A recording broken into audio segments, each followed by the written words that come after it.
今年啊，唞氣啊，即係話好出力咁咯。一般係咩時候先要咁樣縮啖大氣？嗰次喺屋企搬嗰個洗手盆，係咁啊行入去都唔夠個1米遠，突然間就要喘大氣咯。你嘅心電圖做出嚟係有明顯嘅心臟缺血嘅情況嘅。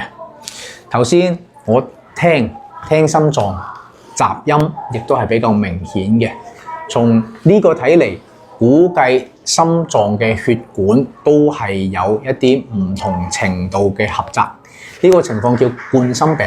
呢種心臟缺血已經令到你嘅心功能下降。平時我哋嘅體力活動啊，唔需要我哋嘅心臟泵咁多血嘅時候，佢勉強可以夠用。